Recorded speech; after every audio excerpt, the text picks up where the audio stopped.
Hay una grabadora en mi mesa que lleva apagada 3 años, y aún así, algunas noches, la escucho reproducirse sola. Esto no es una forma de hablar. Esto no es un recuerdo confuso ni un sueño que se filtra en la vigilia. Es real, y necesito contarlo antes de que deje de poder distinguir lo que es real de lo que no.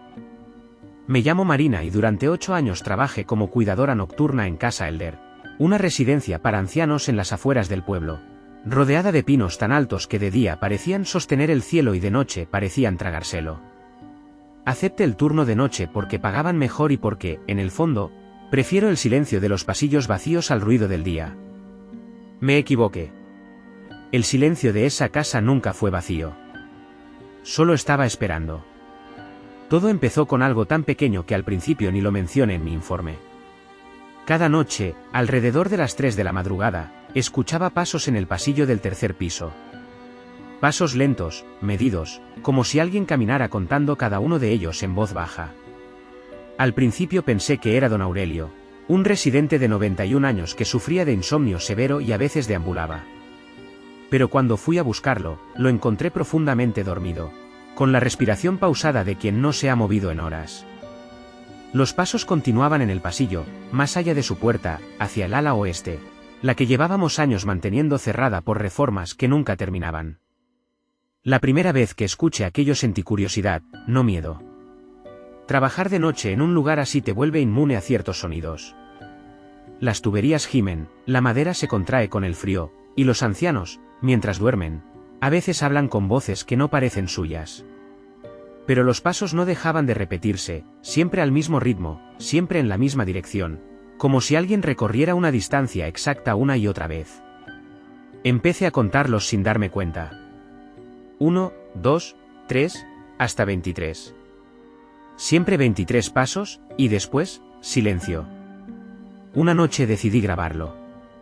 Dejé mi teléfono sobre el mostrador de enfermería, apuntando hacia el pasillo, y me senté a esperar con una taza de té que se enfrió antes de que pudiera beberla. A las 3 en punto, los pasos comenzaron. Los escuché con mis propios oídos y, al mismo tiempo, vi la pantalla del teléfono grabando, la línea de audio subiendo y bajando con cada sonido. Cuando reproduje la grabación después, no había nada. Silencio absoluto durante los 40 segundos exactos que habían durado los pasos. Como si el sonido existiera solo para quien estuviera despierto para escucharlo, y no para ninguna máquina. No se lo conté a nadie al principio. ¿Quién me creería? Pero empecé a investigar, casi como un hábito compulsivo, buscando en los archivos viejos de la residencia, que antes había sido una casa privada, propiedad de una familia llamada Verdier. Encontré fotografías en blanco y negro de los años 50, retratos rígidos de un hombre alto y una mujer de mirada vacía, y una nota manuscrita en un cuaderno de mantenimiento que decía, sin explicación alguna, no abrir el ala oeste después de las 3, la niña sigue contando. La niña sigue contando. Esa frase se me quedó clavada como una astilla. Seguí preguntando, con discreción, a los empleados más antiguos, a la administradora, a un jardinero que llevaba allí 30 años. Nadie quería hablar del tema con claridad, pero todos, sin excepción, bajaban la voz cuando mencionaba el ala oeste. Finalmente, una enfermera jubilada llamada Rosaura aceptó contarme la historia, con la condición de que nunca revelara que fue ella quien me la contó. Según Rosaura, en 1962 la familia Verdier tenía una hija de 8 años llamada Inés, una niña enfermiza que pasaba la mayor parte del tiempo encerrada en su habitación del tercer piso porque su madre temía que el mundo exterior le hiciera daño. Inés tenía una costumbre extraña, contaba sus pasos cuando caminaba, siempre en voz baja, como si necesitara ese número para sentirse segura. Contaba los pasos desde su cuarto hasta la ventana, desde la ventana hasta la puerta, desde la puerta hasta la escalera. 23 pasos exactos separaban su habitación del final del pasillo, donde había una puerta que daba a una escalera de servicio clausurada. Una noche de invierno, Inés desapareció. La buscaron durante semanas, en el bosque, en el pueblo, en cada rincón de la propiedad. Nunca la encontraron. La familia se marchó poco después, dejando la casa vacía durante casi una década, hasta que fue comprada y convertida en residencia. Según Rosaura, desde que la residencia abrió sus puertas, Los empleados del turno de noche siempre han escuchado los mismos pasos, siempre contados, siempre 23, siempre a las 3 de la madrugada. Escuchar esa historia debería haberme asustado lo suficiente como para pedir un traslado. En cambio, sentí algo peor que miedo, sentí la necesidad de entender, de encontrar una explicación que le diera sentido a lo que estaba viviendo. Pensé que si lograba entender qué le había pasado a Inés, los pasos se detendrían. Fue el error más grande que cometí en mi vida, y todavía hoy no sé si fue mío o si algo, con mucha paciencia, me lo hizo cometer. Empecé a quedarme después de mi turno, escondida en el mostrador de enfermería, observando el pasillo del ala oeste con una linterna apagada en la mano, como si la oscuridad pudiera notar la luz antes de que la encendiera. Las primeras noches no pasó nada distinto. Los pasos sonaban, siempre 23, y después el silencio de siempre. Pero la cuarta noche, algo cambió.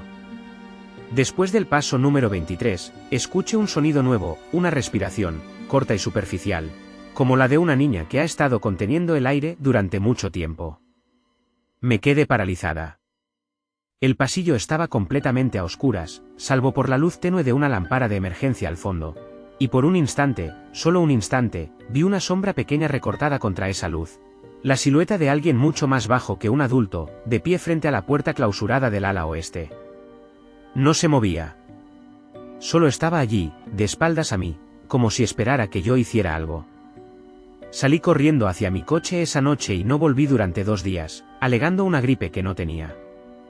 Pero el miedo, curiosamente, no me alejó del todo. Me atraía de una manera que todavía no logro explicar del todo. Sentí que Inés, si de verdad era ella, no quería hacerme daño. Quería que alguien terminara de contar con ella. Que alguien llegara hasta el final del pasillo y abriera esa puerta que llevaba años sellada. Cuando regrese al trabajo, hablé con el encargado de mantenimiento y le pregunté, con la excusa de una inspección rutinaria, si podíamos revisar la puerta del ala oeste. Puso una expresión extraña, como si yo hubiera pronunciado algo prohibido, pero terminó accediendo, quizá porque llevaba años queriendo desentenderse de esa parte del edificio. Detrás de la puerta había una escalera estrecha de madera podrida que bajaba hacia lo que en algún momento había sido un sótano de servicio, ahora completamente sellado con tablones clavados desde el otro lado. Esa noche no hubo pasos. Por primera vez en semanas, el pasillo permaneció en un silencio tan absoluto que resultaba más inquietante que cualquier sonido. Sentí que algo me observaba desde la oscuridad de la escalera recién abierta, algo que llevaba mucho tiempo esperando a que alguien llegara tan lejos. No me atreví a bajar sola. Le pedí al encargado que me acompañara al día siguiente, con herramientas y linternas, para retirar los tablones del fondo. Lo que encontramos allí abajo no fue un cuerpo, aunque en el fondo yo esperaba, con una mezcla de horror y alivio anticipado, que lo fuera. Encontramos un cuarto pequeño, húmedo, con las paredes cubiertas de marcas hechas con una piedra o un clavo, cientos de líneas verticales agrupadas de 5 en 5, como quien cuenta los días, o los pasos, durante mucho tiempo. En el centro del cuarto había una silla de madera diminuta, del tamaño de una niña, orientada hacia la pared donde las marcas terminaban abruptamente en un número, 730. 730 marcas. Si cada una representaba un día, eran casi 2 años completos encerrada allí abajo, contando. Sentí que se me helaba la sangre al hacer ese cálculo, porque significaba que Inés no había desaparecido aquella noche de invierno. Había sido encerrada, quizá por su propia familia, durante casi 2 años, y en algún momento, simplemente, las marcas se detuvieron, y nadie volvió a saber de ella.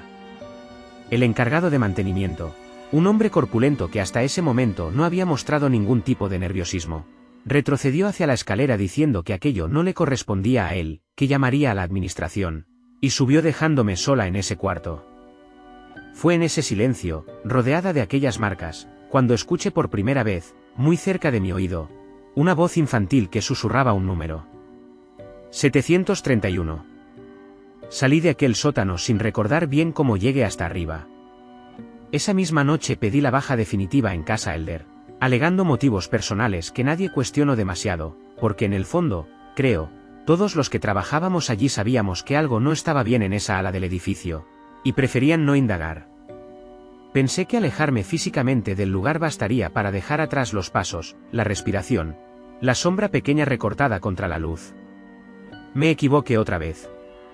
Una semana después de dejar el trabajo, empecé a escuchar los pasos en mi propia casa. Siempre a las 3 de la madrugada, siempre 23 pasos seguidos de un silencio corto. Al principio pensé que era el estrés, que mi mente arrastraba el eco de lo vivido en la residencia. Pero una noche, incapaz de soportarlo más, encendí la grabadora vieja que tenía guardada desde mis intentos anteriores, la dejé sobre la mesita de noche, y me quedé despierta, escuchando. Esta vez, cuando reproduje la grabación, sí había algo. No eran pasos. Era mi propia voz, la voz que yo tengo ahora mismo mientras cuento esto, susurrando números en la oscuridad de mi habitación mientras yo dormía, sin ningún recuerdo de haberlo hecho. 1, 2, 3, hasta 23, y después, un silencio de 40 segundos exactos, idéntico al de aquella primera grabación en la residencia, y luego mi propia voz, quebrada, casi irreconocible, diciendo un último número. 732. Desde esa noche, cada vez que duermo, sueño que estoy sentada en aquella silla diminuta del sótano, mirando una pared cubierta de marcas que yo misma parezco estar haciendo con las uñas, y cuento, sin poder detenerme, sintiendo que si dejo de contar, algo mucho peor que la oscuridad va a entrar por la puerta que está justo detrás de mí. He consultado a médicos, a terapeutas, incluso a un sacerdote que me escuchó con una paciencia que no supe si agradecer o temer. Nadie tiene una explicación que me convenza del todo. Algunos hablan de estrés postraumático, de sonambulismo, de la mente que fabrica sus propios monstruos para darle forma a lo que no puede procesar. Quiero creerles. De verdad quiero. Pero esta noche, mientras grababa este relato para dejar constancia de todo antes de perder la cordura por completo, miré el reloj y eran las 3 menos un minuto. Y ahora, mientras termino de decir estas últimas palabras, estoy escuchando, muy cerca, unos pasos lentos que se acercan por el pasillo de mi propia casa, contando en voz baja, 1, 2, 3. Y yo ya no sé si soy yo quien está contando, o si simplemente, después de tanto tiempo escuchando, me toco a mí continuar la cuenta donde ella la dejó.